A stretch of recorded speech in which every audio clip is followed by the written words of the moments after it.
Fala galerinha, continuando então o vídeo anterior, onde nós calculamos estas equações dos esforços internos para esse pórtico aqui em cima. Ele está sem o carregamento, esse pórtico, tá? Mas é porque agora nós vamos aplicar o princípio dos trabalhos virtuais para calcular o deslocamento vertical nesse ponto C, certo? Então, vamos dar uma olhada no que seria o nosso princípio dos trabalhos virtuais. A gente admite que a gente vai aplicar uma carga virtual no ponto e na direção que eu quero calcular o deslocamento, e com esta aplicação dessa carga, nós vamos gerar esforços internos virtuais, tá? E nós temos então uma equação, todo um trabalhinho desenvolvido aí em sala de aula, para verificar como calcular o deslocamento provocado pela carga real baseado nessa carga virtual, tá? Então, basicamente isso, em palavras curtas e talvez não tão claras, né? Basicamente isso é o nosso princípio dos trabalhos virtuais. Então, vamos dar uma olhada. Qual que é o nosso primeiro passo? Descobrir qual é o ponto que a gente quer o deslocamento. Quer calcular o deslocamento. A gente já viu antes, tá? Que a gente quer calcular o deslocamento nesse nosso ponto C aqui. O segundo ponto é saber qual é a direção que eu quero calcular esse deslocamento. Então, a gente sabe também que a direção é a vertical, tá?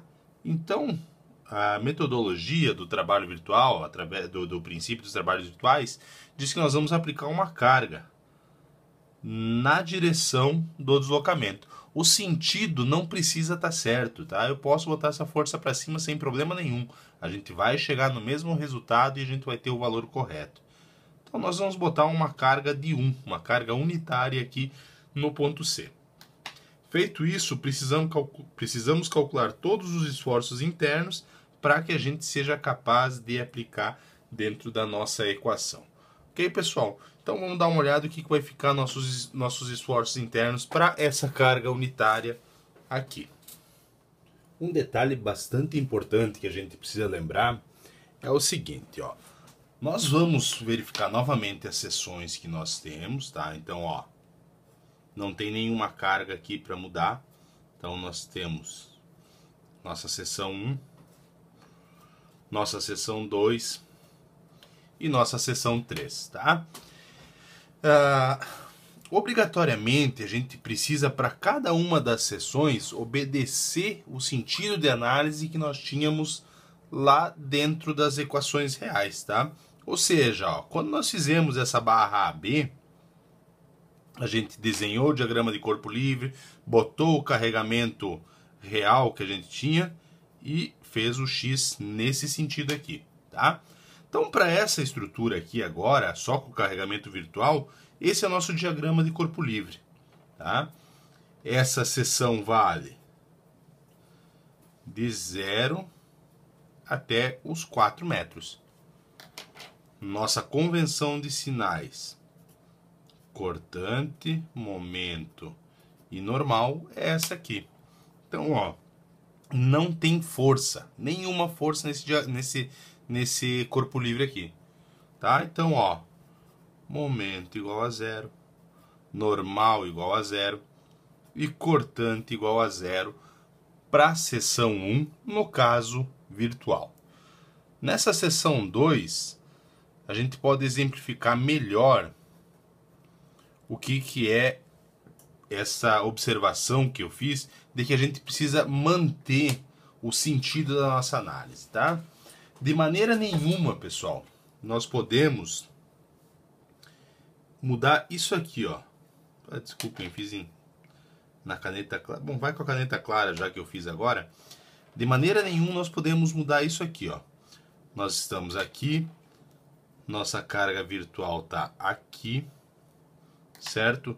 O sentido da nossa análise obrigatoriamente é esse, porque lá no caso real, quando eu fiz a seção 2 aqui, este foi o sentido que eu adotei, tá? Então não podemos mudar isso aqui. Da mesma forma que na seção 3, eu vou precisar fazer da reação, do engaste, aqui desse ponto D para cima, porque foi assim que eu fiz essas equações aqui. As equações do caso real e do caso virtual tem que ser compatíveis para a gente poder fazer a integração depois. Tá? Então aqui nosso momento, nossa cortante e a nossa normal. Certo? Então vamos dar uma olhada aqui. Somatório dos momentos em relação ao ponto de corte igual a zero. Esse aqui é o ponto de corte. Tá? Nós temos o seguinte, menos o momento, menos 1 que multiplica x é igual a zero. Nosso momento igual a menos x. Somatório das forças na direção y igual a zero. V menos 1 igual a zero. Nossa cortante igual a 1. Tá? E o somatório das forças na direção x igual a zero. Nós temos que a nossa normal é igual a zero. Não tem nenhuma força na direção da normal, na direção da barra. Esses são, então, os 3 esforços para essa seção aqui. Na nossa seção 3, que vai de 0 menor ou igual a x, menor ou igual a 6, por causa daquela condição que eu acabei de falar para vocês, obrigatoriamente nós vamos precisar fazer o cálculo de baixo para cima, ou seja, o meu x vai precisar crescer aqui, tá? Não podemos esquecer que nós temos reações virtuais geradas por essa carga aqui, que seriam, ó, 1 aqui, né, somatório das forças em y, menos 1 mais 1, a gente tem uma força de 1. Aqui, ó, nós temos, além disso, um momento gerado por essa carga. Nós temos aqui, ó, somatório dos momentos em relação ao ponto D. 1 vezes 5 negativo mais o MA, tá? Seria igual a zero. Então, nosso MA é igual a 5.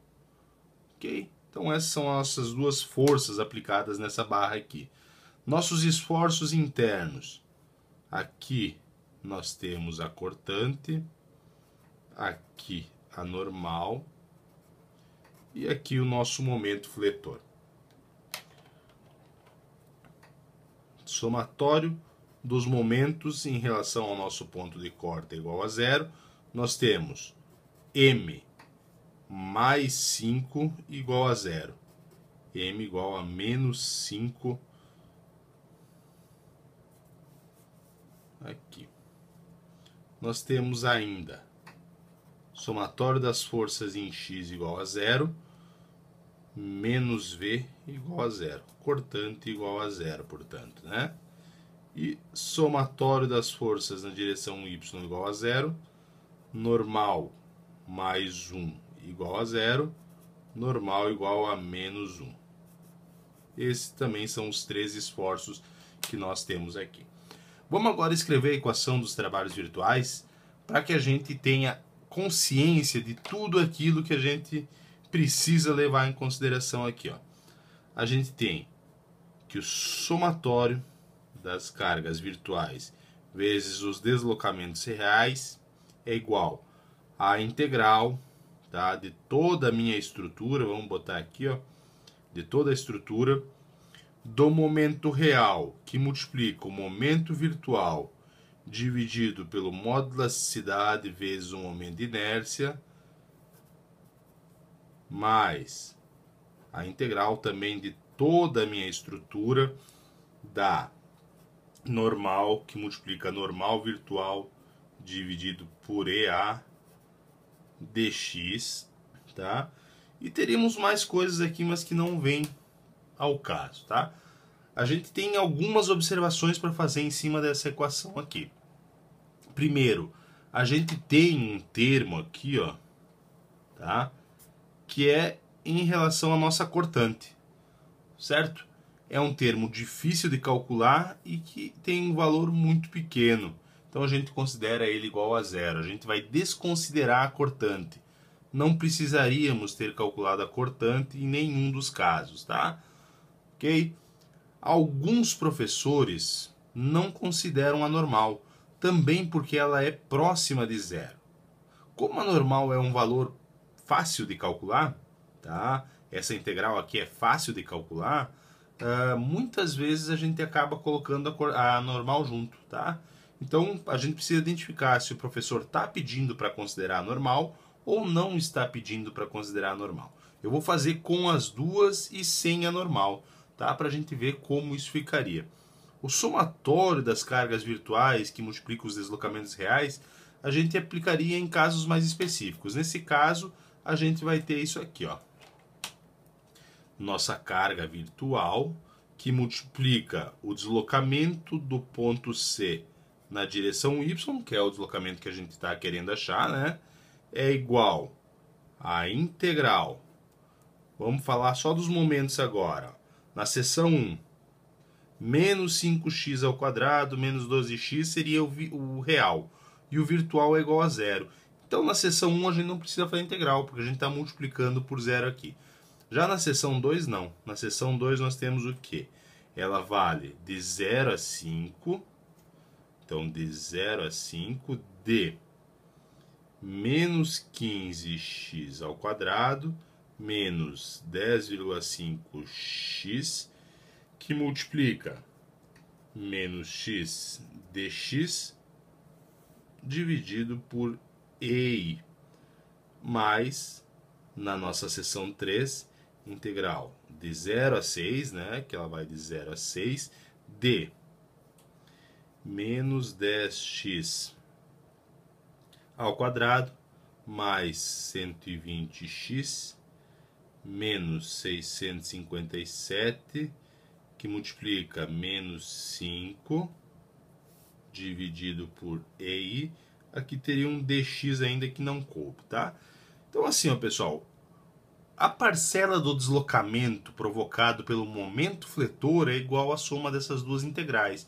Então, para aqueles que querem desconsiderar a normal, os efeitos da normal, a gente terminaria aqui, ó. Essas duas integrais deixariam o nosso resultado já, tá? Mas para quem quer considerar normal, tem que fazer isso aqui, ó. Integral de 0 a 4 de 0 vezes 0, então não vai ter nada, mais a integral de 0 vezes 0 na seção 2, não vai ter nada.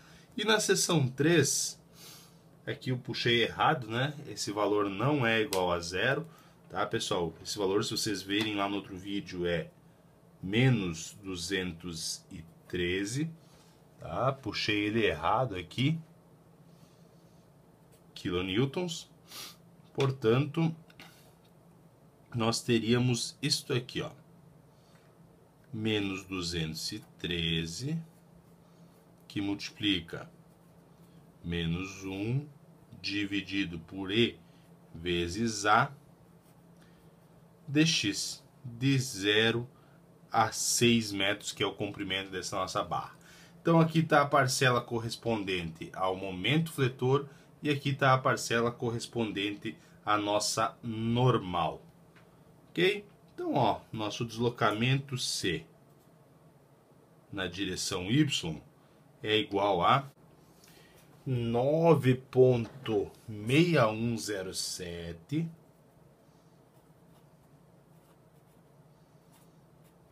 metros mais 0,0046 metros, tá? Então vejam aqui, ó.